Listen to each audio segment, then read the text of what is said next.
Everybody, welcome to the new Let's Play, and that is Dungeons & Dragons: The Temple of Elemental Evil, a Troika Dungeons & Dragons 3rd edition RPG, and it's generally one of the less well-regarded of the RPGs, but currently me and my friends are playing through a lot of the earlier games, and this is the one that was sort of left over, I guess. So, yeah, it's still... from what I played of it, and I imagine I can still get, good game out of it.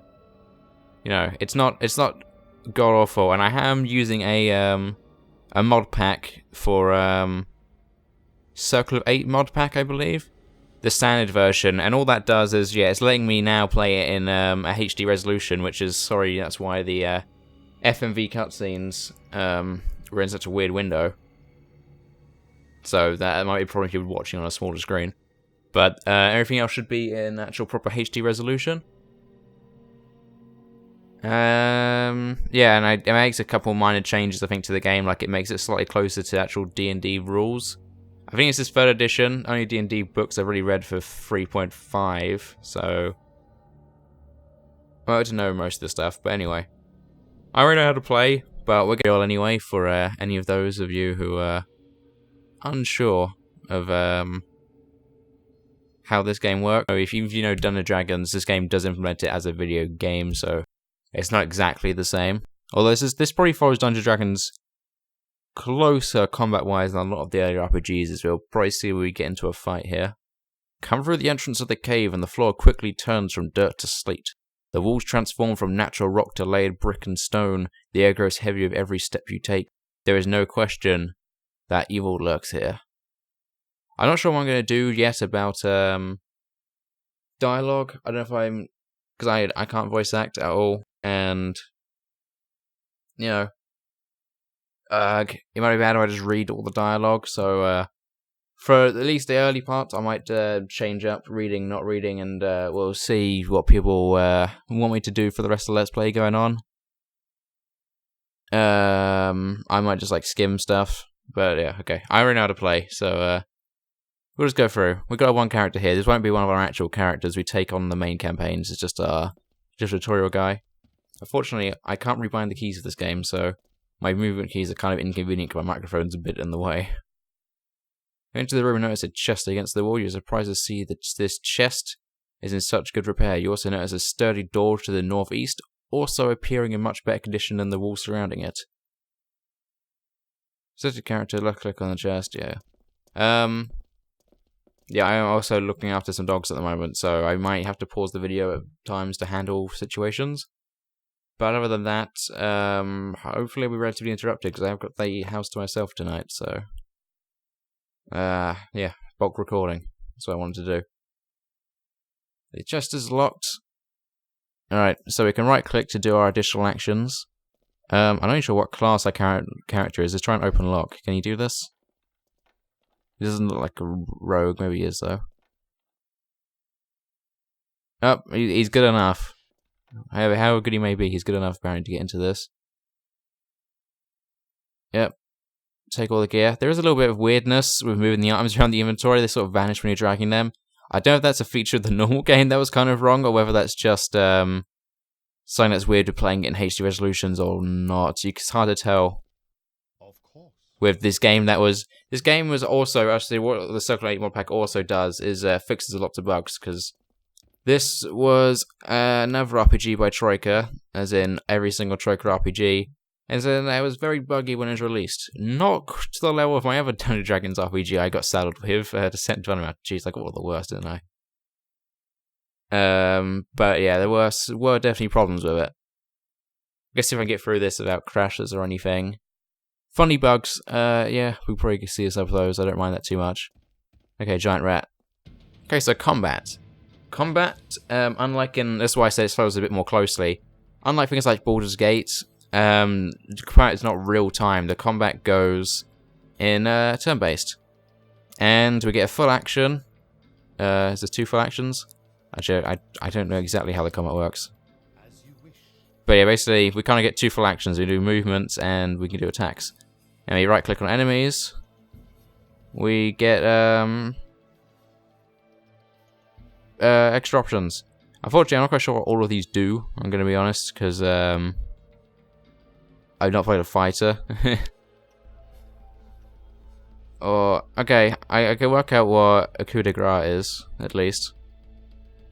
Right, let's just click on it, and I assume I'll do a sword swing. Unless I have run out of. Okay, okay, right. So it's showing my movements. So that's the different movements we can do. Move the camera a bit. And yeah, okay. So it's 2 actions. I can move twice, or okay, that's what's going on.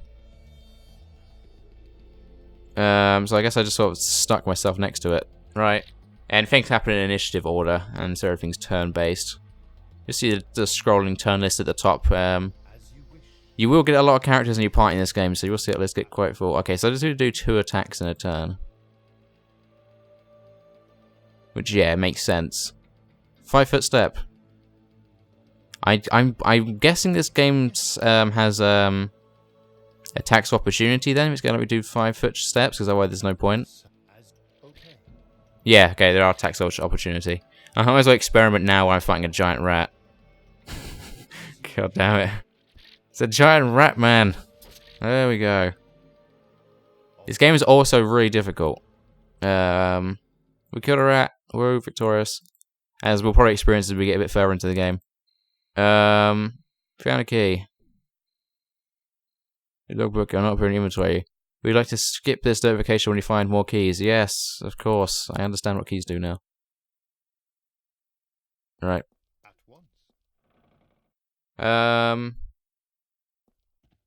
Yeah, hopefully I can get through the game alright.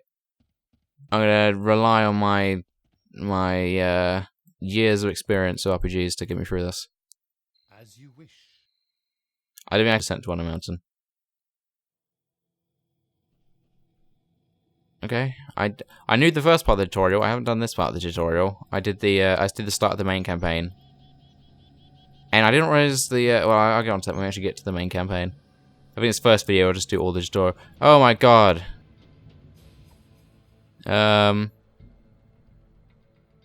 Hello? Is this meant to happen? Why am I fighting an army of barbarians? Okay. Whoops! I shouldn't have tried to move. That was attack opportunity, obviously. I meant to die here, right?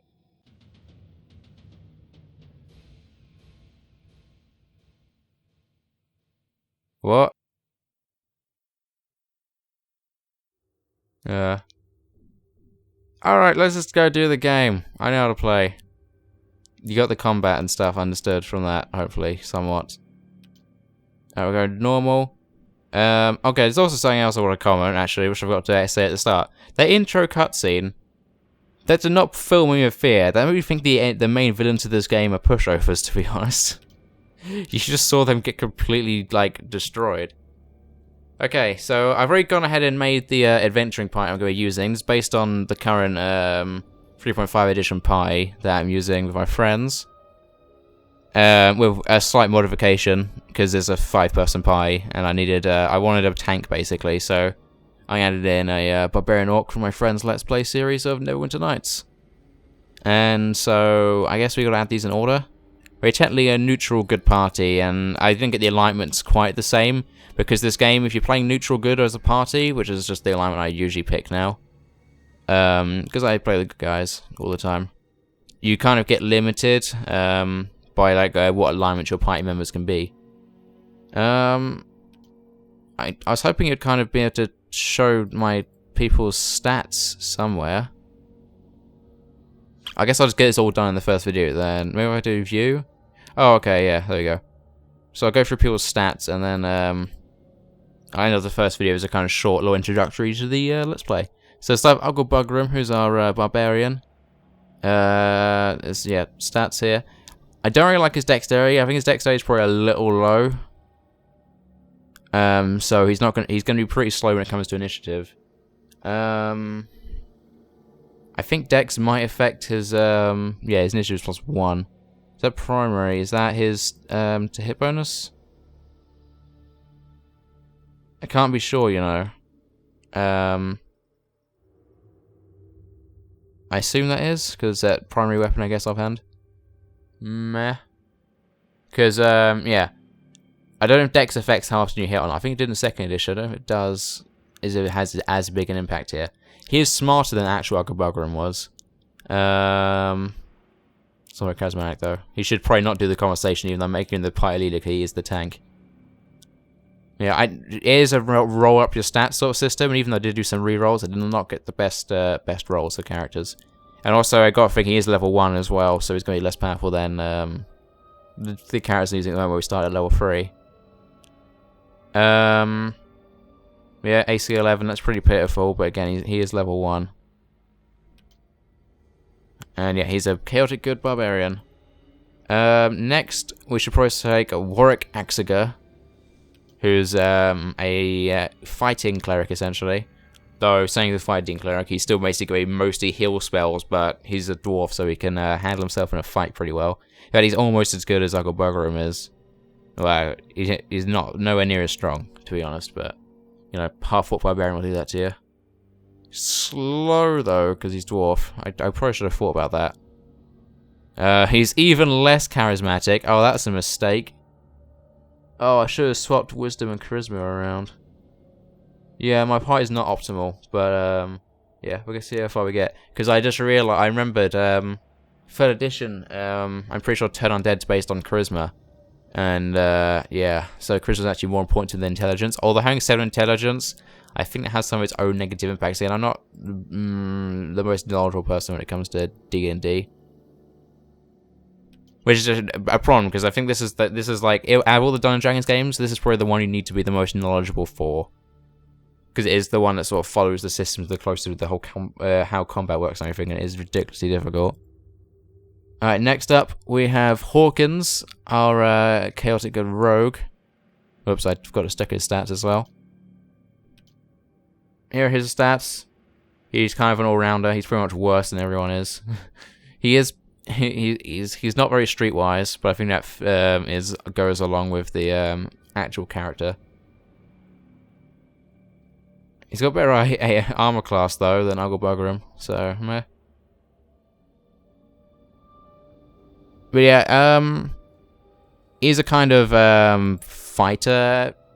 Okay, he's a default rogue, but rogues are very good at running around and backstabbing people and stuff like that. So that's why he's got the high strength and all that, so he can still do a lot of damage. We've got Snoopus, the half-elf ranger, bow ranger, so that's why he's going behind the rogue. Even though he might be slightly more, slightly tougher. So I'm not sure about that. Should have made sure I took notes on things. Oh, they're about the same, to be honest. Let's check in, they rolled for the hit points. But yeah, Snoopus, again, I never rolled up a ranger, so I'm not really quite sure what they need exactly, but I assumed high dex if they're using bows was going to be good. So, high dex, and so he's got a pretty high bonus to his initiative as well, so hopefully he'll be able to go fast. He might be our most charismatic character. Actually, no, I think Hawkins was.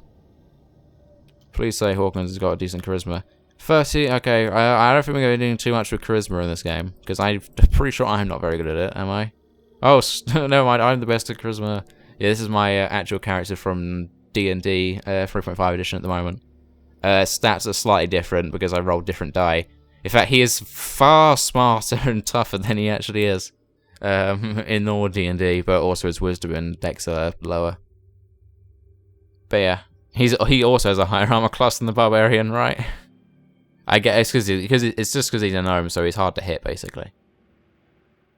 Alright, and that is our party. It's a 5-man party, and we will get, like, sort of NPCs that we can add into the party, I think.